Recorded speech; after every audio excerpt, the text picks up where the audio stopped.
As I keep telling you, the global warming debate is much more about emotionalism and politics than it is about science and facts. Reality rarely gets a look in. And let me give you another classic example of this. New Zealand is a beautiful country, as you all should know, and hello to our New Zealand viewers. And it's a relatively tiny country globally when it comes to economic power and greenhouse gas emissions, of course. But the claim is that we all have to do our bit. And woke New Zealand certainly wants to claim that it's doing its bit on climate action, even though the country's painfully woke Prime Minister, Jacinda Ardern, is not going to Glasgow. So woke is the land of the long white cloud that even its Reserve Bank is in on the climate crusade.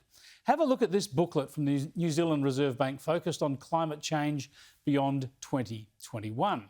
It notes that the country's foreign bond holdings have a greater weight towards high-emitting countries like Australia and Canada rather than lower-emitting countries like the UK and Japan. Now, clearly it wants this to change, saying also that we have begun looking in more depth at the climate-related risks that arise from our government bond holdings. Well, what does that mean? It means that in coming years, the New Zealand Reserve, as this newspaper article declares, will cut its holdings of bonds issued by big carbon emitters like Australia. Can you believe the nerve and the hypocrisy of these people?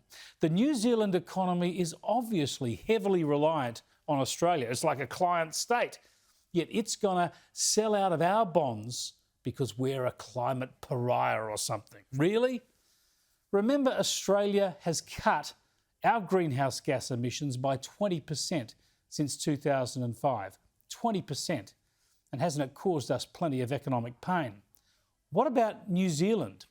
Well, the authoritative Climate Tracker website gives the Kiwis a bad rating, just as they do for Australia, but they find that under present nationally determined contributions, New Zealand's net emissions could be 4% above 2005 levels by 2030. Their emissions are going up. They'll be higher in 2030 than they were in 2005, when Australia's will be about 30% lower. Yet they want to make Australia a financial no-go zone. They want to sneer at us over climate. If climate performance is to be the key factor here, perhaps all Australian companies ought to pull their investments from New Zealand. I mean, why should we support a climate laggard, hey?